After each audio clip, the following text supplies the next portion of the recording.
하나님께서는 이스라엘 백성들과의 그 언약을 체결하신 후에 모세를 산 위의 구름 속으로 부르셨습니다. 그곳에서 모세는 약 40일을 지내면서 하나님께서 주시는 그 계시들을 받게 됩니다. 출애굽기 25장부터 31장까지는 모세가 하나님께로부터 받아 있는 말씀이 기록되어져 있습니다. 그래서 25장부터 시작해서 마지막 40장까지의 그 말씀은 하나님께서 주시는, 하나님께서 거시고자 하시는 그 성막에 관한 이야기가 계속해서 그 내용을 담아내고 있습니다.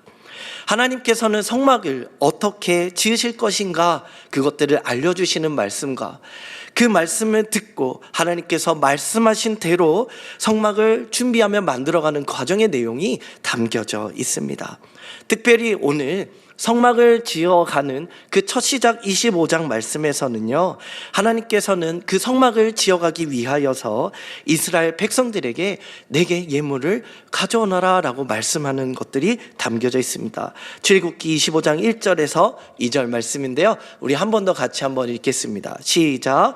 여호와께서 모세에게 말씀하여 이르시되 이스라엘 자손에게 명령하여 내게 예물을 가져오라 하고 기쁜 마음으로 내는 자가 내게 바치는 모든 것을 너희는 받을지니라. 아멘.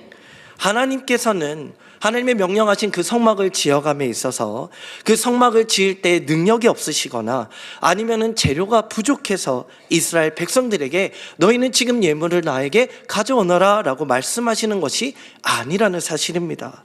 사도행전 17장 24절에서 25절 말씀에는 이렇게 말씀하시는데요, 하나님께서는 천지의 주제시니 또 무엇이 부족한 것처럼 섬김을 받으시는 이가 아니다라고 말씀하고 있습니다. 하나님께서 예물을 가져오라라고 명령하시는 것은 우리의 도움이 필요해서 말씀하시는 것이 아니라는 사실이죠. 오히려 우리에게 하나님의 일, 하나님의 나라를 세워감에 있어서 하나님의 그 계획을 이뤄감에 있어서 우리가 그 영광에 동참할 수 있는 기회를 허락해 주시는 것이라는 사실입니다. 하나님을 향한 감사와 그 사랑을 표현하고 올려드릴 수 있도록 오히려 은혜의 자리로 우리를 초청해 주시는 것입니다. 무엇보다 이스라엘 백성들이 하나님 앞에 드려지는 그 모든 것들, 오늘 너희는 예물을 가져와라 했을 때 드려지는 그 예물은 그들이 스스로가 만들어낸 것이 아니라 가만히 보면 하나님께서 이들에게 주신, 하나님께 선물로 받은 것들이었다라는 사실입니다. 출애굽기 12장 36절의 말씀을 보니 여호와께서 애굽 사람들에게 이스라엘 백성들에게 은혜를 입히게 하사 그들이 구하는 대로 주게 하심으로 그들이 애굽 사람의 물품을 취하였더라. 아멘. 하나님께서는 이스라엘 백성들이 애굽에서 나올 때에 엄청난 그 전리품들을 취해서 나올 수 있도록 은혜를 이미 허락하셨습니다. 애굽에서 노예로 일했던 그 시간들, 처절한 고통 속에 있었던 그 시간들을 하나님이 보상해 주시듯이 너희는 나올 때 그들에게 원하는 것들을 요구하면 애굽 백성들은 너희에게 줄 것이다 라고 말씀하신 것입니다. 이와 같은 하나님의 은혜로 말미암아 이스라엘 백성들이 비록 오랜 세월 노예로 살았고 또 지금은 그 광야에 있는 현실 속에 있지만 결코 아무것도 가진 것이 없는 빈털터리로 그냥 두지 않으셨다라는 사실이죠. 또한 2절에서는요, 기쁜 마음으로 내는 자에게서 그냥 다 가져와라 라는 착취가 아니라 기쁜 마음으로 내는 자에게서 너희는 받으라 라고 명령하고 있는 것입니다.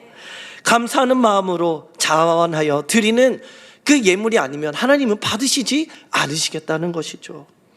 고린도후서 8장에서 사도 바울은 마게도냐 교회에 대해서 이렇게 말씀합니다. 교회가 가난하고 박해가 그 심한 그 상황에서도 넘치는 기쁨으로 풍성한 헌금으로 하나님께 드렸다라고 말씀합니다. 마게도냐 교회의 사람들이 어떻게 이렇게 헌금을 드릴 수 있었습니까? 그것은 마게도냐 교회의 성도들은 하나님께로 받았던 그 은혜가 이미 충만히 채워졌기 때문입니다. 이렇게 하나님의 은혜를 받으면 우리는 그 마음에 하나님께 드리고 싶은 그 마음이 자연적으로 일어난다는 사실이죠. 하나님께 헌신하고 더 하나님께 드리고자 하는 그 마음들이 생기게 된다는 사실입니다. 지난 주일 4부 예배를 마치고 제가 새가족과 그 새가족 교육을 하고 있었습니다. 근데 전화가 계속 오는 거예요. 근데 제가 그 새가족 교육 중에 있어서 전화를 받지 못했습니다. 새가족 교육이 끝나고 전화를 확인하니 한 청년이 저에게 전화를 한 것이었어요. 그래서 이제 올라가서 사무실 올라가서 전화를 해야지 하고 계단을 이렇게 올라가던 중에 마침 그 청년과 계단에서 만나게 되었습니다. 그 청년이 전화했었네? 라고 물어보니까 목사님 사실은 드릴 말씀이 있어서 연락드렸습니다. 그래서 뭔데? 저는 무슨 상담이나 급한 일이 있나 싶어서 물어봤더니 한쪽 구석으로 이렇게 가서 이야기를 하는데 하나님이 제게 마음에 감동을 주셨습니다. 그래서 받은 은혜가 너무 크고 또 이 마음을 어떻게 할까 싶어서 하나님 앞에 그 마음에 순종하기로 했습니다 하면서 저에게 한 봉투를 내미는 거예요. 그런데 이 마음을 결단했던 것 중 하나가 보니까 하나님 앞에 그 은혜 감사해서 드려지는 헌금인데 목적이 있다라고 이야기를 합니다. 그날 저희 청년부가 여름 수련회 가는 장소가 발표됐거든요. 제주도로 청년부가 수련회를 가게 됐는데 대학생들이 생각할 때는 수련회 비용이 이전보다는 좀 높은 금액이었습니다. 그래서 예배를 드리고 고민 생각하고 하나님이 주셨던 그 감동에 따라 대학생들이 내게는 어려운 부담이니 이 하나님께 이 예물을 드려서 이들의 부담을 좀 줄여줬으면 좋겠다라는 마음에 순종하여 그 봉투를 가져온 것이었어요. 헌금을 하나님 앞에 드리는 것이었습니다. 그런데 더 놀라운 거는 이 청년이 직장 생활을 하던 직장인이 아니라 똑같은 대학생이라는 사실입니다.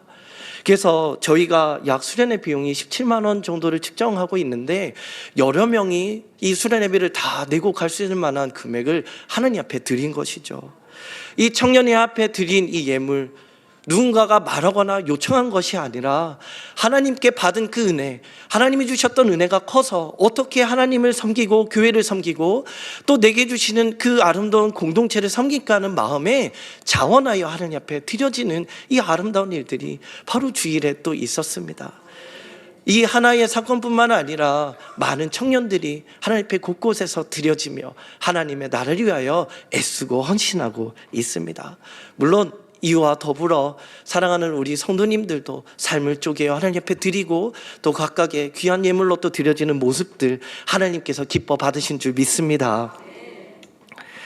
무엇보다도 이스라엘 백성들이 하나님 앞에 드려지는 이 모든 것들, 하나님께서 주셨던 그 은혜에 감사하여 다시 한번 자원하여 드릴 때에 하나님께서 이처럼 기뻐 받으셨다라는 사실입니다. 그래서 하나님 앞에 드려지는 예물, 헌신 그 모든 것에서는 무엇이 중요한가? 철저하게 계획을 세워서 헌금을 하고 얼마나 많은 금액을 했느냐, 이것이 중요한 것이 아니라 어떠한 마음으로 하나님 앞에 드리느냐가 중요하다라는 사실이죠. 우리가 가진 모든 것, 우리가 누리고 있는 모든 것들, 그것은 하나님께로부터 왔고 하나님의 은혜로 말미암은 것이다 라는 것을 기억하는 사람은 하나님께서 우리에게 예물이나 헌신을 요구하실 때에 그것에서 기쁨으로 순종하며 나갈 수 있는 것입니다. 제가 청년 때의 일이었습니다. 청년 때에 이제 선교지에 나가기 전에 서울에 있는 오륜교회 한 부흥 집회에 참석을 했습니다. 그곳에서 선교사로서의 콜링을 받기도 했고 또 많은 은혜를 받아서 충만했던 그 기억이 있습니다. 근데 기도하던 중에, 찬양하던 중에 하나님께서 제게 하나의 음성을 들려주셨습니다. 그것은 은혁아, 내가 나를 사랑하냐? 베드로에게 주셨던 말씀처럼 내 주님 사랑합니다. 근데 그때 한 가지 더 말씀해 주시는 거예요. 은혁아, 너 나 하나면 충분하냐?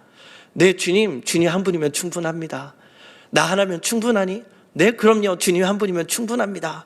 이런 고백을 할 때에 하나의 마음에 감동을 주십니다. 그렇다면 은혁아, 너가 무재정, 무소유로 한번 살아보거라. 네, 하나님, 무재정, 무소유라니요. 네가 벌고 네가 할 수 있는 네 힘으로 하는 것들을 모두 내려놓고 나를 의지하여 내가 공급해 주는 것으로 한번 살아보렴. 하나님 얼마나요?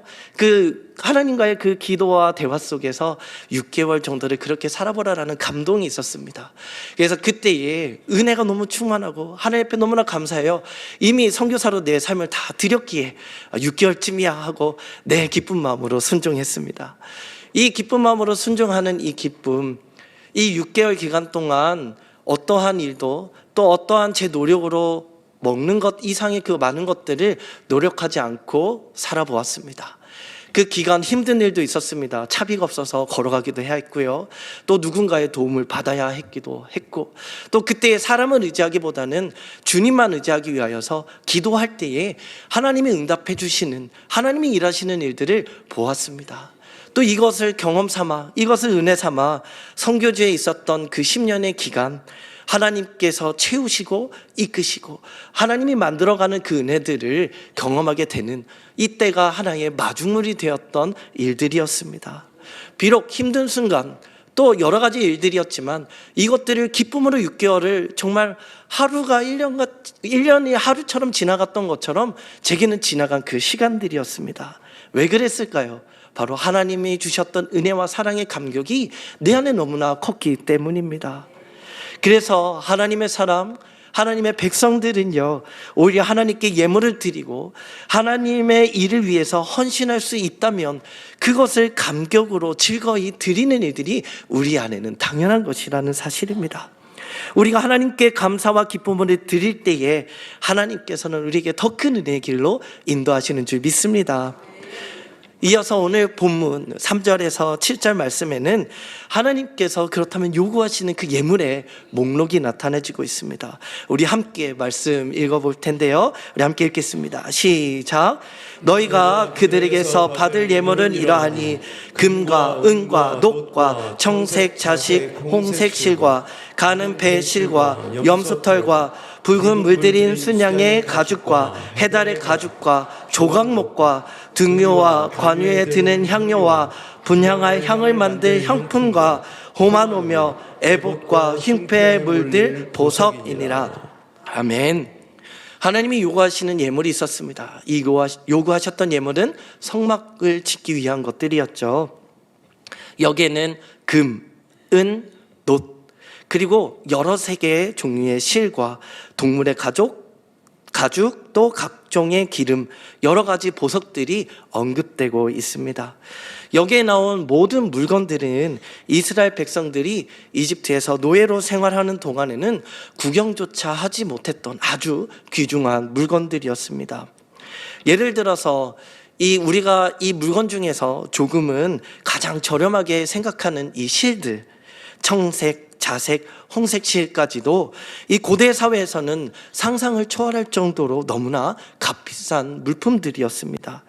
특히 이 청색실, 청색 물감은요, 지중해 연안에 이렇게 서식했던 뮤렉스라는 그 소라, 그 뿔고동 같은 이 소라에서 얻는 색이라고 합니다. 그래서 고대 사회의 이 추출하는 방식을 통해서 이 청색을 얻기 위해서는 우리가 손수건 정도 크기의 색감에 물들이기 위하여서는 약 1g에서 2g의 색감이 필요한데, 그때 이 청색을 얻기 위해서는 이 뿔소라, 뮤렉스 소라에 약 12,000개의 소라가 필요했다라고 합니다. 그만큼 이 하나의 색을 얻기 위해서는 힘든 노동과 시간이 필요했고, 그래서 이 청색실, 이 색이 있는 실도 값비싼 물건이었다라고 하는 것입니다. 그렇다면 이스라엘 백성들은 하나님께서 요구하시는 이 값비싼 물건들 도대체 어디서 충당할 수 있었을까요? 창세기 15장 14절 아까 읽어드렸던 것처럼 이스라엘 백성들이 이집트에서 나올 때에 그때 함께 전리품으로 취했던 부품들이었다는 사실입니다. 하나님께서 허락해 주신 것, 하나님께서 거저 주신 것, 하나님께 거저 드릴 수 있는 기회를 하나님이 허락해 주신 것이죠.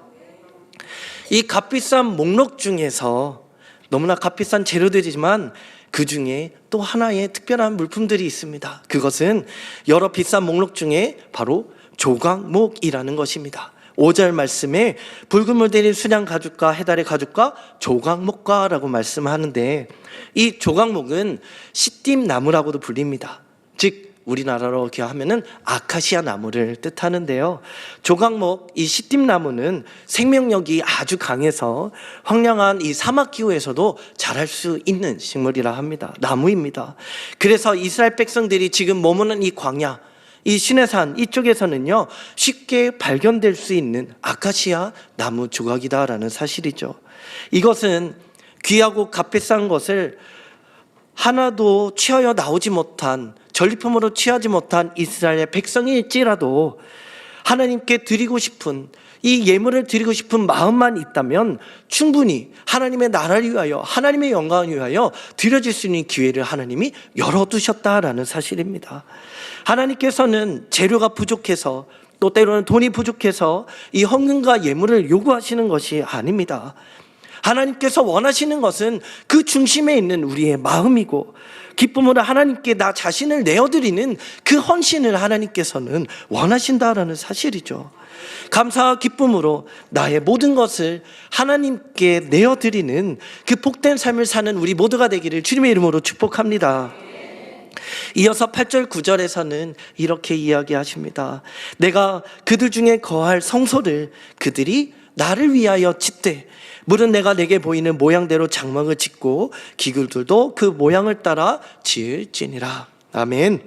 하나님께서는 모세에게 하늘에 있는 영원한 그 성소의 모형을 보여주십니다. 그리고 잘 보고 보이는 그 모양대로 이 성막을 지으라라고 말씀하십니다. 히브리서 8장 5절에서도 이와 같이 말씀하시는데요. 우리 함께 읽겠습니다. 시작. 그들이 섬기는 것은 하늘에 있는 것의 모형과 그림자라. 모세가 장막을 지으려 할 때에 지시하심을 얻은 것 같으니 이르시되 삼가 모든 것을 산에서 내게 보이던 본을 따라 지으라 하셨느니라. 아멘. 하나님께서는 이렇게 하늘의 성소를 자세히 보여주셨고 이 땅의 성막을 그대로 본떠서 만들게 하셨습니다. 그 이유가 있다면 바로 성막의 모든 구조와 그 내용들이 바로 예수 그리스도를 나타내는 그 계시를 담고 있기 때문입니다. 성막은 어떤 곳입니까? 죄인이 하나님을 만나는 장소입니다. 하나님께서 죄인들을 찾아오셨고 백성을 삼아주셨습니다. 그리고 그들과 함께함으로 영원히 함께한다라는 약속을 지금 이것을 통하여 나타내고 있습니다. 하나님께서 성막을 만들라 말씀하시면서 가장 먼저 만들라고 하신 것은 바로 언약궤입니다. 언약궤는 무엇을 상징하냐면은 하나님의 임재, 하나님이 함께 하심을 상징하고 있습니다. 그래서 하나님이 함께 한다라는 것, 이것은 너무나 중요했기에 성막에서도 가장 중요한 하나의 기구였습니다. 본문 22절 말씀에 보면 하나님께서는 내가 거기서 너희와 만나겠다라고 말씀하셨습니다. 하나님께서는 성막에서 이스라엘 백성들을 만나 주셨지만 그 중에서도 지성소에 임하셨고 또 그 중에서도 언약궤에서 만나 주시겠다 말씀하셨습니다. 그만큼 언약궤는 성막과 성전에서 너무나 중요한 기구였습니다. 만약 이 성막 또 이 성전에 언약궤가 없었다는 것은 성막이나 성전에 아무것도 없었다라는 것을 상징하기도 합니다. 이 언약궤는 그렇다면 무엇으로 만들어졌는가? 이 언약궤는 아까 가장 쉽게 구할 수 있었던 아카시아 나무로 만들어진 직육면체 모양의 나무 상자입니다. 이것은 그 나무 상자로 만들어졌지만 그 안과 밖에는요 모두 순금으로 칠했습니다. 언약궤의 이 같은 것, 이 제작 방식을 통해서도 우리는 예수 그리스도에 대한 계시를 발견할 수 있습니다. 왜냐하면 이 언약궤, 이 재료가 되었던 아까 말한 조각목, 이 아카시아 나무는요 광야 주변에서도 쉽게 얻을 수 있는 것이라 했죠. 이것은 너무나 평범한 나무였습니다. 이는 예수 그리스도께서 평범한 연약한 인간의 모습으로 이 땅에 오셨음을 상징하고 있습니다. 또한 이를 덮고 있는 완전한 순금, 정금과 같이 영화롭고 순전한 예수 그리스도의 신성을 또한 함께 나타내고 상징하고 있습니다. 언약궤를 만든 이 나무와 순금을 통해서 우리 예수님은 완전한 사람이시며 또한 완전한 하나님이심을 나타내고 있는 것입니다. 그래서 그 예수 그리스도의 완전하신 예수 그리스도를 통하여 우리 가운데에 하나님이 함께 하신다, 하나님의 임재를 상징을 통하여 보여주고 계시하고 있는 것입니다. 언약궤는 그렇다면 어떻게 생겼는가? 보시는 것과 같이 사진에서 보는 것과 같이 생겼습니다. 이 언약궤의 이 들고 갈 수 있도록 지어진 언약궤에서 또 한 가지 주목할 수 있는 것은요, 언약궤 그 위에 덮개입니다. 그 중에서도 보면은 날개로 이렇게 펼쳐지고 있는 그 두 그룹을 발견할 수 있습니다. 네, 화면 내려주셔도 되고요. 그룹은 무엇인가 하면 쉽게 말하면 천사를 뜻합니다. 단순히 이 천사는 하나님의 말씀을 전달하는 심부름 꿈으로서가 아니라 하나님의 함께 하시는 그 임재, 또 하나님의 그 거룩하심을 지키는 그 역할을 감당하는 그룹 천사들입니다. 그래서 우리가 처음 이 성경에서 이 그룹을 이야기를 들었던 것은 언젠가 하면은 아담이 범죄하고 에덴 동산에서 쫓겨날 때에 그들이 다시 에덴 동산으로 돌아올 수 없도록 그 길을 지키는 그 존재로 처음 언급되어지기도 합니다. 하나님께서는 이 그룹 형상의 이 둘을 언약궤가 담겨져 있는 언약궤 위에 그 덮개를 덮고, 이 덮개는 속죄소 모양으로 이루어져 있으며 양 끝에 이 천사들을 만들게 했습니다. 그렇다면 이거는 그 뚜껑과 별개로 이 천사들을 만들어진 것이 아니라 한 덩어리로 함께 만들도록 하나님께서는 명령하셨습니다. 그리고 이 만들 때는 그냥 어떠한 조각으로 만든 것이 아니라 이 뚜껑은 순금, 정금으로 만들도록 명령하셨습니다. 또 만들 때에 이 천사들은요, 그 날개의 모양, 또 바라보는 시선까지도 하나님께서는 이렇게 만들라라고 말씀하셨습니다. 날개를 높이 펴서 날개로 속죄소를 덮도록 하셨고, 또한 얼굴은 서로 대하여 이렇게 바라보며 마주보게 서 있지만 그 얼굴은 고개를 숙여서 밑에 그 법궤를 볼 수 있도록 하였습니다. 이것은 어떠한 것을 있냐면, 아무리 천사라 할지라도 거룩하신 하나님을 감히 쳐다볼 수 없는 것을 상징하며, 또한 하나님을 향하여서 예배드려지는 경외의 모습을 그 안에 담아내고 있는 것입니다. 이 두 그룹 사이에 언약궤 위에 덮여진 이 속죄소 이 위에 바로 하나님께서 임재하시고 거하시는 것을 나타냅니다. 이 덮개와 그룹은 나무로 만들고 또 그 위에 덧칠하는 것이 아니라 말씀드린 순금으로 온전히 뚜껑을 만들었다라고 말씀드렸습니다. 이것은요, 하나님의 완전하심, 또 온전하신 그 하나님의 왕되신 하나님을 의미하는 것입니다. 그래서 이 부분, 이것을 속죄소, 시은소, 시은좌라고 이야기도 합니다. 하나님께서 이곳 가운데 임재하셔서 은혜와 자비로 우리를 용서해 주시고 또 하나님의 자비를 베풀어 주시는 그 자리다라는 그 뜻을 담아내고 있죠. 이 시은소 아래에는 바로 하나님께서 주셨던 계명, 그 약속이 담겨져 있는 언약궤가 있는 것입니다. 이 언약궤 안에 아론의 쌍난 지팡이와 그 두 돌판, 이것을 덮고 있는 그 위에 바로 시은소가 덮고 있는데, 이것도 놀라운 하나님의 은혜의 의미가 담겨져 있습니다. 이것은요, 죄의 무능을 드러내며 우리의 삶에 죄를 알게 해주는 그 율법의 돌판이 밑에 있고, 그 위에 이것들이 우리를 정죄하지 못하도록 그 위에 하나님의 상징하는, 하나님의 임재를 상징하는 덮개가, 속죄소가 덮어져 있는 것입니다. 그래서 그 덮어져 있는 곳에 하나님의 임재 자리가 마련되어지는 것인데, 이것은 1년에 한 번 대속죄일이 되면 대사장이 그 위에 피를 뿌리게 됩니다. 이 시은소에 피를 뿌리게 되는데, 순금으로 빛나는 그 위에 피를 뿌릴 때에 이때 대제사장들과 이스라엘 백성들은 하나님께서 우리의 죄를 덮으셨다라는, 우리를 용서해 주셨다라는 것을 확인하고 확신하게 되는 것입니다. 율법의 돌판들은 우리를 정죄하고 우리의 죄를 드러나게 하며 우리를 향하여 있지만, 그 위에 있는 속죄소가 덮여지는 것은 율법의 정죄를 덮고 있고, 또 그 위에 뿌려진 이 피는 우리에게 베풀어진 하나님의 용서와 우리의 죄사함의 은혜를 깨닫게 해주시는 계시가 담겨져 있는 것이죠. 그래서 하나님께서 덮게 하려는 율법을 그 바라보시는 것이 아니라 순금으로 된 그 시은소 위에 뿌려진 피를 보며 그의 밑에 있는 우리의 허물을 보시는 것이 아니라 바로 예수 그리스도를 보시는 그 은혜들을 나타내고 있습니다. 이것은 우리가 죄인 되었을 때 여전히 율법은 우리의 죄를 깨닫게 해주고 우리를 향하여 정죄하며 날카롭게 다가올 때에 우리의 위에 예수 그리스도의 보혈이 덮어지며 또 하나님께서 죄인된 우리를 여전히 바라보시지만 그때 연약한 우리를 바라보시는 것이 아니라 우리의 덮여진 그리스도의 보혈의 옷을 바라보고 있는 것을 이때 미리 예표로 보여주시는 것이 바로 이 성소 또 언약궤의 이 부분이다라는 사실입니다. 사랑하는 성도님들, 이렇게 이 성막의 핵심 요소인 언약궤, 그리고 언약궤를 덮는 이 시은소는요, 오늘날 우리에게 예수 그리스도를 상징하도록 말씀하고 있는 것입니다. 예수님께서 우리의 성막이 되어주시고 예수님께서 우리의 언약궤가 되어주시며 예수님께서 우리의 속죄소가 되어주셨음을 우리 이 시간 믿으시기를 주님의 이름으로 축복합니다.